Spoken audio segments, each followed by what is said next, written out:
Oke, halo, selamat sore. Ketemu lagi dengan Arya di channel mengenai scuba diving hari ini. Nah, hari ini kita akan sedikit berbincang-bincang mengenai apa itu scuba diving. Kemarin saya ngobrol-ngobrol dengan subscriber YouTube saya. Nah, dia cerita, coba dong cerita-cerita mengenai apa beda jenis-jenis scuba atau jenis-jenis diving yang ada. Oke, jadi sore ini kita akan bicara sedikit mengenai scuba diving atau diving dan apa saja sih sebenarnya yang kaitannya dengan kegiatan scuba diving. Apakah sky jump diving atau diving lompat indah termasuk? Oke. Saya akan coba bahas beberapa hal terkait hal tersebut. Saya akan sharing dulu screen saya. Oke. Diving. Ya, apa itu diving dan apa saja yang masuk dalam kegiatan ini? Nah, kalau kita baca dari Wikipedia di internet, diving usually refer to diving sport atau underwater diving. Tapi sebenarnya kalau kita bicara mengenai olahraga, istilah diving juga dipakai di mana? Sepak bola, diving, ya. Atau di diving, ice hockey, atau sport diving dan diving yang lain.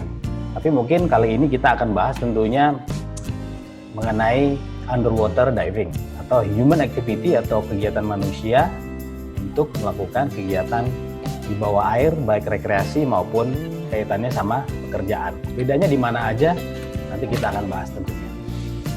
Oke, menurut Wikipedia yang dimaksud dengan underwater diving adalah kegiatan manusia di bawah air. Dalam hal ini secara spesifik disebut menggunakan breathing apparatus atau surface supplied diving. Ya. Nah, di sini ada beberapa kegiatan diving yang bisa menjadi pembeda. Pertama adalah free diving. Apa itu free diving? Kemudian scuba diving sendiri, kemudian ada surface supplied diving, atmospheric pressure diving, dan ada unmanned diving. Nggak usah kita bahas semua, tapi ada beberapa saja yang akan kita bahas. Kalau kita baca di Wikipedia, di halaman Wikipedia, di halaman underwater diving, di sini ada istilah recreational diving, ada technical diving, ada public safety diving, ada professional diving, dan military diving. Jadi ada 5 hal ini yang akan kita coba bahas, apa saja bedanya dan apa itu mengenai diving tersebut. Oke, pertama kita bicara mengenai free diving. Nah, free diving artinya bukan diving secara gratis ya, tapi merupakan istilah dari kegiatan menyelam yang merupakan kegiatan holding breath atau menahan napas atau apnea atau melakukan masuk ke dalam air hanya menggunakan satu kali nafas saja dan kita tahan tanpa menggunakan equipment yang lain-lain. Nah, di bagian dari free diving ini ada juga snorkeling atau skin diving. Apa bedanya? Ya, sekali lagi kegiatan free diving adalah kegiatan diving masuk ke dalam air, beraktivitas underwater tanpa menggunakan peralatan bantuan bernapas. Jadi napasnya diambil di udara, kita tahan, masuk ke dalam, maksimal mungkin kita bisa nahan napas, dan pada waktu kita ingin bernapas muncul lagi ke permukaan. Kalau kita melihat dari standar yang ada di NAUI, bahwa kegiatan free diving merupakan kegiatan yang juga disertifikasi atau kegiatan yang membutuhkan sertifikasi. Jadi tidak bisa tuh sembarangan cuman ambil masker, ambil snorkel, ambil fin, masuk ke laut, kemudian kita free diving begitu saja. Jadi sama dengan kegiatan scuba diving, free diving juga memerlukan proses sertifikasi karena di situ ada SOP atau standar operating procedure dan ada hal-hal yang terkait dengan safety atau keamanan dalam melakukan kegiatan free diving itu sendiri. Di NAUI kita lihat di sini kalau di standard and policy manual-nya ada beberapa level. Yang pertama mulai dari introduction, pertama dari skin diver, introduction to free diving, safe body, free diver sendiri, intermediate free diver, advanced free diver, sampai dengan leadership atau pemandu dan instruktur di freediving. Total ada 1, 2, 3, 4, 5, 6, 7, 8, 9, 10, 11, 12, 13, 14 klasifikasi atau 14 kelas terkait dengan freediving. Jadi banyak ya, jadi nggak sembarangan. Freediving itu bukan kegiatan yang sembarangan bisa dilakukan oleh semua orang tanpa pelatihan. Oke, itu adalah freediving.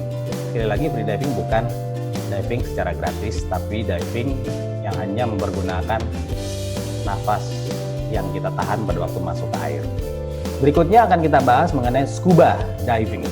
Nah, scuba sendiri adalah kependekan dari self-contained underwater breathing apparatus. Jadi lebih gampangnya kita melakukan kegiatan diving menggunakan tangki scuba. Yang seperti ada di gambar, tangki scuba. Nah, itu adalah kegiatan yang disebut scuba diving. Tentunya ada peralatan lain dengan regulator, dengan BCD. Selain juga tetap menggunakan masker, snorkel, dan fin serta baju yang sesuai atau baju diving. Kalau kita melihat dari standar, nah kita mengenal ada yang disebut recreational scuba diving atau sport diving. Recreational scuba diving atau sport diving namanya juga rekreasi, jadi dalam bahasa Indonesia adalah scuba diving rekreasi. Apa saja batasan-batasan dan bedanya dengan yang lain? Misalnya technical diving atau commercial diving dan diving yang lain. Kalau kita mengacu kepada peraturan di Indonesia, Peraturan Menteri Pariwisata Republik Indonesia nomor 7 tahun 2016 tentang pedoman penyelenggaraan wisata selam rekreasi, maka batasan selam rekreasi itu paling tidak itu ada 6. Jadi peraturan menteri ini tentunya diambil dari standar-standar sekolah diving internasional yang ada dan diakui secara internasional. 1. Kedalaman penyelaman maksimum adalah 40 meter, yaitu untuk selam rekreasi. Kedua, penyelam menggunakan udara atau nitrox atau campuran oksigen yang diperkaya maksimum 40%. Yang ketiga, kegiatan diving itu sendiri harus no decompression limit atau tidak boleh diving dengan melebihi waktu dekompresi. Kemudian berikutnya, suatu penyelaman yang kaitannya dengan nomor sebelumnya adalah suatu penyelaman yang tidak membutuhkan decompression stop atau dekompresi stop wajib. Kemudian juga tidak boleh melakukan penetrasi ke dalam lokasi-lokasi yang si diver tersebut tidak bisa langsung muncul ke permukaan. Misalnya masuk gua ke dalam atau masuk ke dalam rek, sisa-sisa kapal masuk ke dalam-dalam, nah itu nggak boleh untuk selam rekreasi. Batasannya. Nah, itu adalah kurang lebih batasan-batasan dari selam rekreasi yang membedakan dengan penyelaman yang lain, misalnya technical atau commercial diving misalnya. Kalau kita mengikuti standar internasional, di gambar yang sebelah kiri ini saya pasang scuba education level, bahwa ada level-level edukasi dalam scuba diving rekreasi atau sport diving. Menggunakan International Standard Organization atau ISO, itu ada 24801 dan 8012. Itu yang disebut autonomous diver. Artinya orang yang boleh melakukan kegiatan diving secara independen bersama buddy di lokasi yang kurang lebih sama seperti dia training. Itu adalah level pertama sebagai autonomous diving. Kemudian juga ada advance, ada rescue diver, ada dive guide atau leadership level, termasuk juga instructor. Nah, dalam kegiatan scuba diving rekreasi itu semua sudah diatur dan sudah ada standar-standarnya secara internasional. Kalau mengikuti standard and policies dari NAUI, maka kegiatan pelatihan scuba diving ini ada dari mulai entry level, continue education level course, dan termasuk specialty courses. Ya, jadi ada yang basic, ada yang continue education, dan ada specialty courses. Nah, ini yang sebelah kanan ini sama seperti persyaratan dalam peraturan menteri bahwa untuk kegiatan scuba diving rekreasi itu ada batasan-batasannya. Kedalaman tidak boleh lebih dari 40 meter, kemudian vertical access harus langsung, tidak boleh masuk ke dalam gua atau rek masuk ke dalam itu ya. Kemudian gas yang digunakan juga ada batasnya, dan kemudian merupakan penyelaman dekompresi yang menggunakan dive table, baik dive table based on US Navy maupun RGBM, itu yang digunakan di Naui. Ini adalah kegiatan scuba diving rekreasi, dan kita lihat di sini levelnya banyak sekali proses yang bisa diambil, which is semua memerlukan proses training untuk mendapatkan sertifikasinya. Kemudian apa bedanya dengan technical diving? Istilah technical diving ya. Jadi technical diving itu merupakan kegiatan diving, bisa menggunakan scuba atau menggunakan sumber udara yang lain, tapi pada prinsipnya dia sudah melampaui dari batas-batas selam rekreasi. Jadi kedalamannya tidak dibatasi di 40 meter, bisa lebih. Kemudian campuran gasnya juga tidak dibatasi nitrox 40%, bisa lebih, bahkan bisa menggunakan trimix atau campuran 3 gas. Kemudian bisa juga dia melakukan kegiatan penyelaman dekompresi. Nah, ada perhitungannya di technical diving, bagaimana menghitung dekompresi, bagaimana melakukan dekompresi stop dan lain sebagainya. Bahkan juga di technical diving bisa menggunakan closed circuit seperti ini, closed circuit system. Jadi menggunakan rebreather. Jadi kita tidak mengeluarkan gelembung, tapi bisa terus-menerus menggunakan udara itu disirkulasi sehingga berbeda dengan open circuit.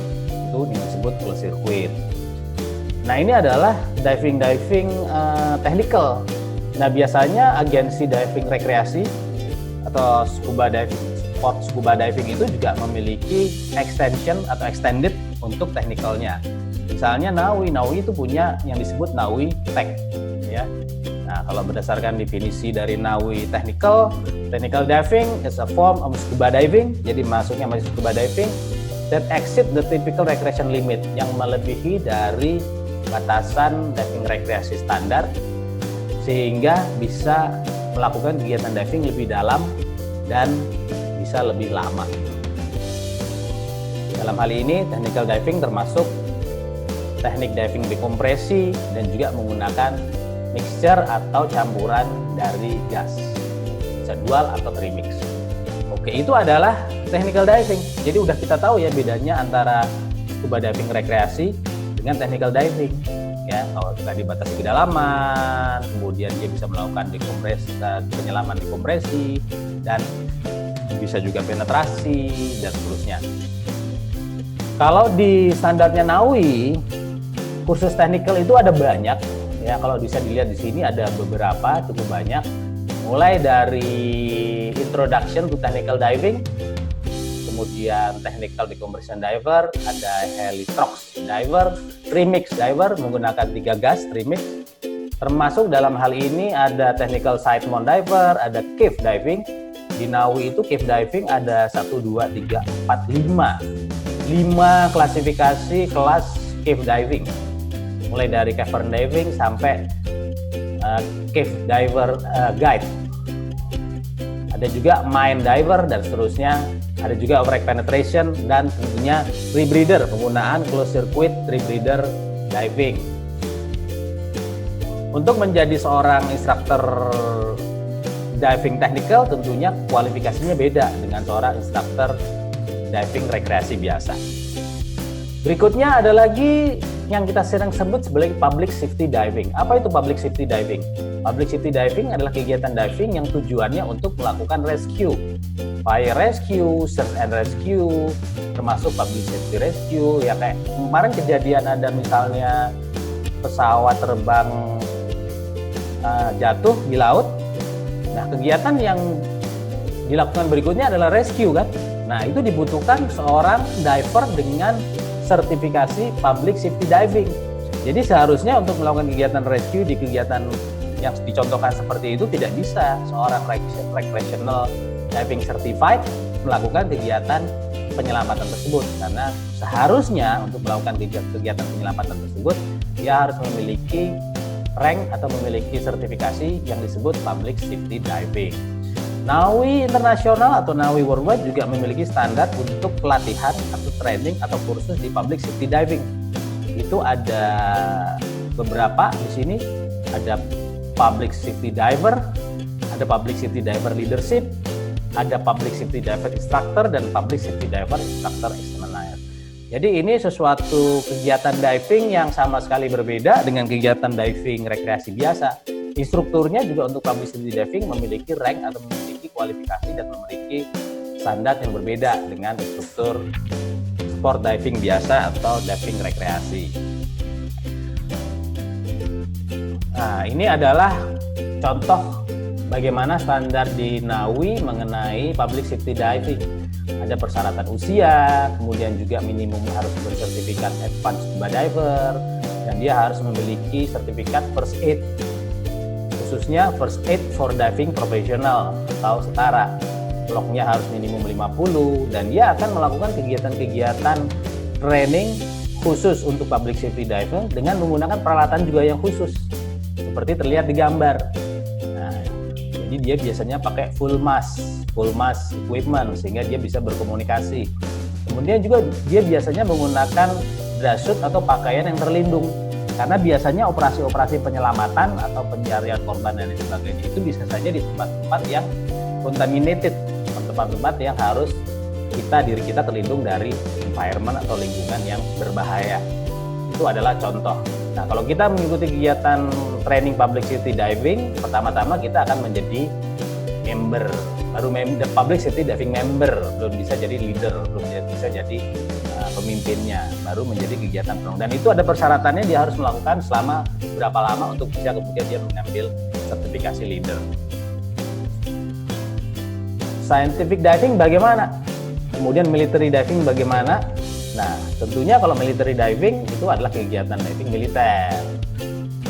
Kegunaannya juga untuk keperluan militer, misalnya demolition, penyusupan, dan lain sebagainya. Kalau scientific diving itu adalah tujuannya untuk kegiatan saintifik, misalnya monitor koral atau pemasangan equipment atau monitor equipment. Kalau kita lihat di sini, saya akan coba klik. Nah, ini adalah agensi-agensi yang mengeluarkan sertifikasi baik untuk recreational diving. Misalnya di sini ini yang diambil dari Wikipedia, tentunya agensi-agensi ini bisa saja lebih banyak daripada yang tertulis, tapi minimal yang tertulis banyak sekali. Dan tentunya National Association of Underwater Instructor masuk di sini. Ini NAUI, Non-Profit Training and Certification Agency, Association of Scuba Instructor. Nah, kemudian selain diving rekreasi juga ada Technical Diving Certification Agency. Jadi untuk technical, nah di sini juga kebetulan NAUI ada, namanya NAUI Tech, National Association of Underwater Instructor, khusus untuk technical. Ini juga NAUI mengeluarkan sertifikasi untuk technical. Demikian juga untuk cave diving ada sertifikasinya sendiri. Di NAUI itu masuk ke dalam NAUI Tech untuk mendapatkan sertifikasi cave diving. Tentunya selain ada beberapa agensi lain juga yang mengeluarkan sertifikasinya. Bagaimana dengan free diving? Nah, free diving juga ada beberapa, misalnya yang paling terkenal AIDA International, termasuk NAUI. NAUI juga memiliki sertifikasi untuk free diving. Selain juga misalnya kalau kita kenal di sini ada agensi-agensi yang lain. Setelah itu commercial diving. Nah, kalau commercial diver ini berbeda sama sekali. Ya, standarnya bukan menggunakan standar yang tadi saya sudah sebutkan semua untuk rekreasi maupun untuk technical maupun untuk cave diving maupun free diving. Mereka memiliki standar sendiri untuk training-training di commercial diving. Misalnya IDSA, SCDE, misalnya kemudian ada CSE dan MDA, ada standar Australia dan seterusnya. Kemudian untuk kegiatan scientific diving juga ada standarisasi sendiri, dan ini dikeluarkan oleh agen-agen seperti yang tersebut di sini. Misalnya ITDA atau CAUS dan seterusnya. Nah, ini adalah agensi-agensi yang mengeluarkan sertifikasi diving. Kalau kita lihat di sini ada beberapa yang terkait, misalnya recreational diving, free diving, technical diving bisa aja dalam satu agensi, misalnya NAUI. Mereka mengeluarkan sertifikasi untuk itu, termasuk untuk public safety diver ya, NAUI juga mengeluarkan sertifikasi. Tapi NAUI tidak punya atau tidak mengeluarkan sertifikasi untuk commercial diving. Commercial diving sendiri adalah suatu kegiatan underwater yang tujuannya untuk melakukan kegiatan profesional atau pekerjaan bawah air. Nah, ini lebih mengacu kepada Occupational Health and Safety Act tahun 93 dan juga Diving Regulation tahun 2009. Seperti digambar, contohnya kita akan menggunakan peralatan yang berbeda. Nah, ini yang disebut Kirby Morgan equipment atau Kirby Morgan helmet, dan ini sumber udara tidak menggunakan tangki scuba. Sumber udaranya menggunakan selang yang kemudian dihubungkan dengan sistem pernapasan yang ada di permukaan. Biasanya mereka juga divingnya bisa lebih dalam dan juga decompression diving. Di commercial diving sering-sering terjadi itu suatu perusahaan commercial diving menyediakan chamber di permukaan, sehingga diving yang dilakukan dengan saturated diving atau diving dekompresi itu bisa menyelesaikan kegiatan diving dilanjutkan dengan chamber. Kita lihat peralatannya berbeda, jenis pekerjaannya juga berbeda, dan seterusnya. Sama sekali berbeda ya dengan diving rekreasi. Jadi batasan-batasan selam rekreasi tidak berlaku pada diving komersial. Nah, ini ada beberapa yang penting tadi juga kita sebut ya mengenai International Commercial Diving Coordination and Regulation Organization. Nah, itu berbeda sekali yang diatur. Sebenarnya di peraturan di Indonesia juga berbeda. Kalau tadi di permen yang di awal saya sampaikan itu peraturan untuk rekreasi. Nah, untuk komersial tentunya sangat berbeda. Oke, itu adalah cerita beberapa jenis diving, kegiatan diving underwater activity yang tentunya berbeda-beda. Mudah-mudahan ini kan memberikan inspirasi kepada Anda, dan mungkin kalau Anda tertarik belajar scuba diving rekreasi atau sport diving, Anda bisa menghubungi kami untuk informasi lebih lanjut di nomor dan alamat yang tertera berikut. Terima kasih sudah mendengarkan video saya. Sampai ketemu di video berikutnya.